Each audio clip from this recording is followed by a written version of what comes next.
ओम शांति। 9 अगस्त 2024 की साकार मुरली है। ज्ञान के सागर, प्यार के सागर। ये मीठे मीठे बाप दादा हम बच्चों से कहते हैं, मीठे बच्चे, ये ब्रह्मा है सदगुरु की दरबार। इस ब्रह्मा में सदगुरु विराजमान है, वही तुम बच्चों की सदगति करते हैं। प्रश्न: आप अपने बच्चों को किस गुलामी से छुड़ाने आए? उत्तर: इस समय सभी बच्चे प्रकृति और माया के गुलाम बन गए हैं। आप अभी इस गुलामी से छुड़ाते हैं।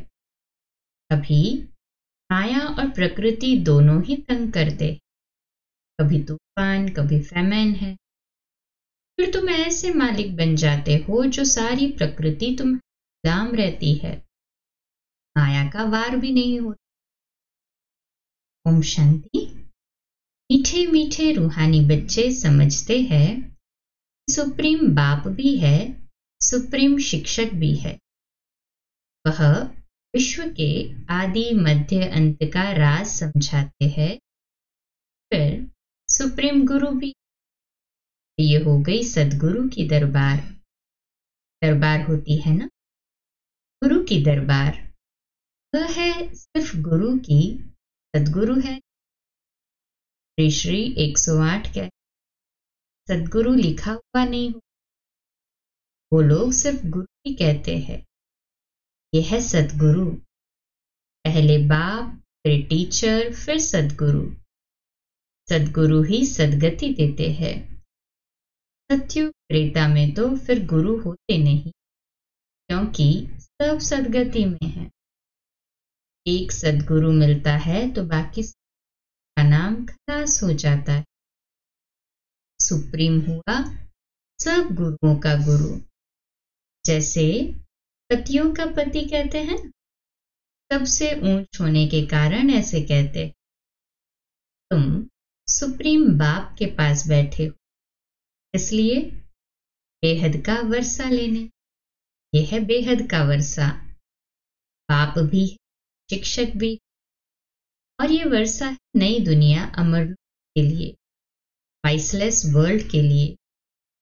वाइसलेस वर्ल्ड नई दुनिया को, विशेष वर्ल्ड पुरानी दुनिया को कहा जाता है। सत्युग को शिवालय कहा जाता है, क्योंकि शिव बाबा का स्थापन। विशेष वर्ल्ड रावण की स्थापना है। अभी बैठे हो सदगुरु की दरबार में। ये सिर्फ बच्चे ही जानते हो। बाप ही शांति का सागर है। वह बाप जब आए तब तो शांति का वर्षा दे, रास्ता बताए, ताकि जंगल में शांति। इसलिए हार का मिसाल दे। शांति तो आत्मा के गले का हार है। फिर जब रावण राज्य होता है तब अशांति, वो तो कहा जाता है सुख शांति। कहाँ ये कोई बात नहीं। महिमा भी सदैव सदगुरु की ही करती। महिमा कभी सुनी नहीं हो। ज्ञान का सागर वह एक ही बाप है। ऐसे कभी महिमा सुनी है? नहीं। तो गुरु लोग जगत के पतित पावन हो नहीं सकते। तो एक ही निराकार बेहद के बड़े बाबा को कहा जाता है। तुम अभी संगम युग पर खड़े हो। एक तरफ है पतित पुरानी दुनिया, तो दूसरी तरफ है पावन नई दुनिया। पतित दुनिया में गुरु तो ढेर है। आगे तुमको इस संगम युग पता नहीं। अब बाप ने समझाया है। यह है पुरुषोत्तम संगम युग। इसके बाद फिर सत्युग आना है। चक्र फिरता रहता है। ये बुद्धि में याद रहना चाहिए। हम सब भाई भाई है। बेहद के बाप से वर्षा जरूर। ये कोई को पता नहीं। इतने बड़े बड़े पोजीशन वाले मनुष्य है, परंतु जानते कुछ नहीं। आप कहते हैं मैं तो तुम सबकी सदगति करता हूं। सेंसिबल बने, पहले तो कुछ पता नहीं था। इन देवताओं के आगे जाकर तुम कहते थे हम सेंसलेस है, हमारे में कोई गुण नहीं। आप तरस करो। अब ये देवताओं के चित्र तरस करेंगे क्या? ये जानते ही नहीं। रहम दिल कौन है? कहते भी है ओ गॉड फादर रहम। कोई भी दुख की बात आती है तो बाप को जरूर याद करते हैं। अभी ऐसे नहीं कहेंगे। बाप तो विचित्र है, सामने बैठे, तब तो नमस्ते करते हैं। सब हो चित्रधारी। विचित्र। मैं कभी चित्र धारण नहीं करता। मेरे चित्र का कोई नाम बताओ। बस शिव बाबा ही कहेंगे। मैंने ये लोन लिया है। ब्रह्मा बाबा का रथ शिव बाबा का जन्म नहीं होता तो ये तो उनको खुद का तो है, लोन लिया हुआ है। ब्रह्मा सो भी पुराने थे, पुरानी जुत्ती। जब वानप्रस्थी होते हैं ब्रह्मा, 60 साल की उम्र होती, तब उसमें ही मैं आकर प्रवेश करता हूं। इस शरीर की महिमा कहाँ करते हैं? शरीर एडॉप्ट किया है, करते हैं क्या? नहीं, ये तो समझाते हैं ऐसे था, अब फिर मेरे द्वारा गोरा बन जाएगा। अब बाप कहते हैं मैं जो सुनाता हूं पर जज करो। अगर मैं राइट हूं, राइट को याद करो, क्या ही सुनो। अनराइटियस सुनो ही नहीं। वो एविल कहा जाता है। Talk no evil, see no evil, hear no evil. और चौथा थिंक नो एविल। संकल्प में ही नहीं लाना है जो आगे। कहते इन आंखों से जो कुछ देखते हो ले जाओ। बहुत गहरा अभ्यास। आंखें तो धोखा देती। क्यों बंद कर? बाबा हमें क्या कराते? अभी इन आंखों से देखते हुए नहीं देखना है। आसक्ति कहीं नहीं। ये क्लियर हो कि ये सब खत्म होने, आसक्ति जाए ही नहीं। जाना है अब, वो भी नई दुनिया में, नए महल में। हाँ, फिर वापस घर परम धाम आएंगे और फिर वापस वहां से शांति सुख धाम में आएंगे। बाकी तो ये सब जैसे कि मरे पड़े हैं, टेम्पररी है। न ये पुराने शरीर होंगे, न ये पुरानी दुनिया होगी। पुरुषार्थ कर रहे हैं नई दुनिया के लिए। फिर वर्ल्ड की हिस्ट्री, ज्योग्राफी रिपीट होती है। तुम अपना राज्य भाग्य ले रहे हो। जानते हो कल्प कल्प बाप आते राज्य भाग्य देने। कहते हो बाबा कल्प पहले भी मिले थे, वर्षा लिया था, नर से नारायण बने थे। बाकी सब एक जैसा मन तो पा नहीं सकते। परिवार तो ये है स्पिरिचुअल यूनिवर्सिटी। स्पिरिचुअल फादर पढ़ाने वाला, बच्चे भी पढ़ाते। प्रिंसिपल का बच्चा होता है, सर्विस में लग जाता, फ्री भी पढ़ाने लग जाती। बच्चे भी अच्छी रीति पढ़े तो पढ़ा सकते, परंतु वह दूसरे घर में चली जाती है तो कायदा नहीं है बच्चियों को नौकरी करने का। नई दुनिया में पद पाने का सारा आधार है इस पढ़ाई। बातों को दुनिया नहीं जानती। लिखा हुआ है भगवानुवाद, हे बच्चों मैं तुमको राजाओं का राजा बनाता हूँ, कोई मॉडल थोड़ी बनाता हूँ। जैसे देवियों को पढ़कर वह पद पाते हो, वह तो मिट्टी के चित्र बनाते हैं के लिए। तो आत्मा पढ़ती, संस्कार ले जाएंगे, जाकर नई दुनिया शरीर लेंगे। खत्म नहीं होती है, सिर्फ एज बदलती है। Golden age, silver age, copper age, iron age. 16 कला से 14 कला। दुनिया तो वही चलती रहती है, नई से पुरानी होती। बाप तुमको राजाओं का राजा बनाते हैं इस पढ़ाई से, और कोई ताकत नहीं वैसे पढ़ा सकते। ना अच्छी रीति समझाते हैं, फिर पढ़ते पढ़ते माया अपना बना लेती। फिर भी जितना जितना जो पढ़ा है उस अनुसार वह स्वर्ग में जरूर आएंगे। कमाई जाएगी नहीं, अविनाशी ज्ञान का विनाश नहीं हो सकता। आगे चल आएंगे, जाएंगे कहाँ? एक ही हट्टी है ना, आते रहेंगे। शमशान में जब मनुष्य जाते हैं तो बड़ा वैराग्य आता है। बस शरीर ऐसे छोड़ने का है, फिर हम पाप क्यों? पाप करते करते हम ऐसे मर जाएंगे, ऐसे ख्यालात आते। शमशानी वैराग्य आ जाता है। बाबा कहते हैं उसको कहा ही जाता है शमशानी वैराग्य। अंत तक रहता है वो, घर पे आए तो वापस वही पाप के कार्य में लग जाते।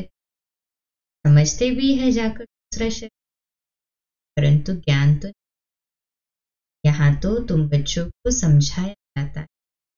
इस समय खास मरने की तैयारी कर रहे हो, क्योंकि यहाँ तो तुम टेम्पररी हो, पुराना शरीर छोड़ नहीं। बाप कहते हैं बच्चे जितना तुम मुझे याद करेंगे उतना पाप कटते जाएंगे। सहजते सहज भी है तो डिफिकल्ट भी। बच्चे जब पुरुषार्थ करने लग पड़ते हैं तब समझते हैं माया की बड़ी युद्ध। बाप कहते हैं सहज है, परंतु माया दिवा ही बुझा देती है, फिर ढूंढते रहते। गुलबकावली की कहानी ना? माया बिल्ली दिवा बुझा देती है। यहाँ सब माया के गुलाम हैं, फिर तुम माया को गुलाम बनाते। दो युगों के सारी प्रकृति अदब में रहती, कोई तूफान नहीं, प्रकृति को गुलाम बना। वहां कभी भी माया का पार नहीं होगा। तो कितना तंग करती, बात मत। गायन है ना गुलाम तेरा, वो फिर कहते हैं तू गुलाम मेरा। माया भी कहती है कि तू गुलाम मेरा। बाप कहते हैं अब मैं तुम गुलामपने से छुड़ाने आया हूं। मालिक बन जाएंगे तो गुलाम बन जाएंगे, जरा भी चूक नहीं। ये भी ड्रामा में नूंद है। तुम कहते हो बाबा माया बड़ा तंग करती, सो क्यों नहीं करेगी? इसको कहा ही जाता है युद्ध का मैदान। माया को गुलाम बनाने लिए तुम कोशिश करते हो, माया भी पछाड़ती है। कितना तंग करती, को हराती है, कईयों को एकदम खा जाती है, अप कर लेती। कल स्वर्ग का मालिक बनते हैं, परंतु माया तो खाती रहती। उनके जैसे पेट में पड़े हैं, सिर्फ पूंछड़ी निकलती है, बाकी सारा उनके अंदर है, जिसको दुबन अर्थात दलदल भी कहते हैं। कितने बच्चे दुबन में पड़े हुए, जरा भी याद नहीं कर सकते। जैसे कछुए का भ्रमरी का मिसाल है, ऐसे तुम भी कीड़ों को भून कर क्या बना देते। एकदम स्वर्ग का परिजात।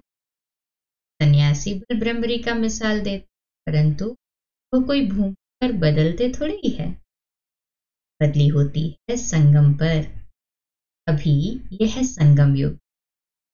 शूद्र से ब्राह्मण बने हो, जो विकारी मनुष्य है उनके आते। कीड़े में भी कोई भ्रमरी बन जाते हैं, कोई चढ़ जाते, कोई फिर अधूरे रह जाते। बाबा ने ये बहुत देखे। यहाँ तो कोई अच्छी रीति पढ़ते हैं, ज्ञान के पंख जम जाते। कोई को आधा में ही माया पकड़ लेती है तो कच्चे ही रह जाते। हाल भी अभी के है, वंडर है ना? भ्रमरी कीड़े को ले आकर आप समान बना, ये एक ही है जो आप समान बनाते। दूसरा सर्प का मिसाल देते हैं। सतयुग में बस एक ख्याल छोड़ दूसरी ले लेते हैं। एक खाल छोड़ते हैं, सर्प कैंचू लेता है और दूसरी लेता है, उसको दुख नहीं होता। सत्युग तेरे लिए ये एक खाल छोड़, एक शरीर छोड़ दूसरा ले, तो खुशी झट साक्षात्कार होता है। शरीर छोड़ आत्मा निकल दूसरे गर्भ में बैठती, फिर भी विचार नहीं आई। सत्युग में हमारे शरीर में भी आ सकती, इसलिए साक्षात और नया लेना। अंत तक तो मनुष्यों की इतनी आसक्ति हो जाती है पुराने शरीर से, कितना भी बीमार भी दवाइयां चिंदिया लगा, फिर भी मरना नहीं चाहते, जीना है। सत्य वह कहते सत्युग आत्मा निकल दूसरे गर्भ महल में बैठती। गर्भ जेल है, तकलीफ होती है, पीड़ा होती, अनुभव करती कि पाप किए पिछले जन्म की पीड़ा जेल। सत्युग में गर्भ भी महल। ये भी एक मिसाल देते हैं, गर्भ में बैठा था, उनको बाहर निकलने दिल नहीं होती थी। गर्भ भी महल है, कोई पीड़ा नहीं भोगती है आत्मा। सत्य आत्मा करके प्रालब्ध तो महल में से निकलना भी पसंद करती है। यहाँ पे तो सोचता है कब निकल। कहते सत्युग में लॉ एंड ऑर्डर तो रहेगा, बाहर तो आना ही। बच्चे हो संगम युग पर, ज्ञान से पुरुष बनते, ये तो जन्म जन्मांतर। तो जिन्होंने जास्ती वही आकर नंबरवार पुरुषार्थ अनुसार पद पाएंगे। भी स्कूल या यूनिवर्सिटी में 100 बच्चे होंगे तो 100 के 100 फर्स्ट तो नहीं आएंगे ना। जो अच्छा पुरुषार्थी पढ़ाई करेगा, मार्क्स लेगा, एग्जाम में क्वालिफाई कर, तब वो नंबर 1 में। तो नापास वाले भी टीचर बनो पड़ा। ऐसा है सत्युग में नंबरवार पुरुष अनुसार पद पाए। अभी तुम्हारी बुद्धि सारा ज्ञान है, बाकी शास्त्रों का ज्ञान कोई ज्ञान नहीं, तो है भक्ति। उनसे कोई सदगति नहीं होती। सदगति वापिस घर जाना, घर में कोई जाता नहीं। आप खुद कहते हैं मेरे साथ कोई मिलता नहीं। पढ़ाने वाला, साथ ले जाने वाला भी चाहिए ना। बाप को कितना ख्याल रखता है। 5000 वर्ष में बाप एक ही बार आकर पढ़ाते। घड़ी घड़ी भूल जाते हो कि हम आत्मा, एकदम पक्का कर दो। आत्माओं को बाप पढ़ाने स्पिरिचुअल नॉलेज, सुप्रीम रूह को नॉलेज देते हैं। संस्कार भी आत्मा में रहते, शरीर तो खत्म हो जाता है। आत्मा अविनाशी है। ये ब्रह्मा की भ्रुकुटी है, सदगुरु का दरबार। ये इस आत्मा का भी दरबार है, पर सदगुरु ने भी आकर इनमें प्रवेश किया। रथ भी कहते हैं, दरबार भी कहते हैं। बच्चे स्वर्ग के गेट खोल रहे हो श्रीमत पर। जितना अच्छी रीति पढ़ेंगे उतना युग में उच्च पद पढ़ना चाहिए। टीचर के बच्चे तो बहुत होशियार होते, परंतु कहते हैं घर की गंगा का रिकॉर्ड नहीं, बाबा का देखा हुआ है। सारे शहर का किचन में पड़ता है। पतित पावनी करके मनुष्यों के में देखो, बाबा कहते देवी कैसी हो गई है। देवियों को सजाकर आदि कर फिर डुबो देते हैं। पॉल्यूशन उससे कितना, वही तो उस पर पांव रखकर भी डुबोते, फिर वो क्या हो उसके लिए रिस्पेक्ट है, तब पांव रख उसको डूब जाए, अंदर रह, डिसरिगार्ड हो गया। बंगाल में पहले रिवाज था, प्राण निकलने पर था, उनको झट गंगा पर ले जाते थे। हाँ, पानी में डाल हरी हरी बोल कर मुख पानी डालते रहते, ऐसे प्राण निकाल देते। वंडर है ना, पानी डाल डाल के वो जीवित है, पानी डाल डाल के हरी बोल और प्राण निकालते जाते। ये भी वंडर है बाबा। ट्यूशन में आर्टिकल्स जो आ गए हैं, right to life, Article 40, person shall be deprived of his life or liberty except according to procedure established. ये कायदे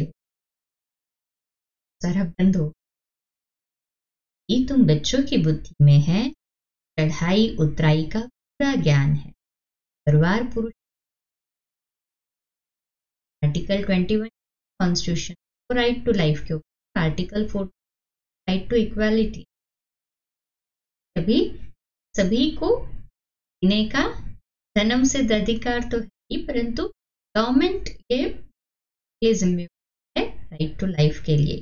तो भी नहीं ले दूसरा नहीं ले सकते। केवल एक्सेप्शन क्या है, according to the procedure established. तो राइट टू लाइफ कब उसका वैनिश होता है, जिसमें डेथ का उसको सजा सुनाई जाती है। अच्छा, मीठे सिखले दे बच्चों प्रति माता पिता बाप दादा का याद प्यार और गुड मॉर्निंग। रूहानी बाप की रूहानी बच्चों को नमस्ते। बच्चों की रूहानी माता पिता बाप दादा को याद प्यार गुड मॉर्निंग से बाबा बाबा या बाबा या खाना के लिए मुख्य बाप जो सुनाते हैं वही सुनना है और जज करना है कि राइट क्या, राइट को ही याद करना है। अनराइटियस बात को न सुनना है, न बोलना, देखना। पढ़ाई अच्छी रीति पढ़कर अपने को राजाओं का राजा बनाना है। इस पुराने शरीर और पुरानी दुनिया में वरदान एकाग्रता की शक्ति से परवश स्थिति को परिवर्तन करने वाले अधिकारी आत्मा भव। ब्राह्मण अर्थात अधिकारी आत्मा कभी किसी के परवश नहीं हो सकती। कमजोर भाव संस्कार के वश भी नहीं। स्वभाव अर्थात स्व प्रति और सर्व के प्रति आत्मिक कमजोर स्वभाव के वश नहीं हो सकते, और अनादि आदि संस्कारों की स्मृति से कमजोर संस्कार भी सहज परिवर्तन हो जाते। एकाग्रता की शक्ति परवश स्थिति को परिवर्तन कर मालिकपन की सीट पर सेट कर देती है। आज का स्लोगन है, ज्ञानी तो आत्मा के लिए काम, ज्ञानी तो आत्मा के लिए काम महाशत्रु है। आज का स्वमान, मैं प्रकृति जीत माया जीत आत्मा हूं। मैं प्रकृति जीत माया जीत आत्मा हूं। बच्चे प्रीत बुद्धि बन सदा प्रीत की निभाते हैं, सारे विश्व के सर्व सुखों की प्राप्ति सदा काल के लिए होती। बाप दादा ऐसे प्रीत निभाने वाले बच्चों के दिन रात गुणगान करते हैं। ये सभी को धाम में बिठाकर प्रीति निभाने वाले बच्चों विश्व का राज्य भाग प्राप्त कराते हैं। कम बोलो, धीरे बोलो, मीठा बोलो, सत्य बोलो, सोच समझकर बोलो। नित्य भाव, निर्माण भाव, बलवानी। आज का नया को मुबारक हो, मुबारक मुबारक दिवस। ओम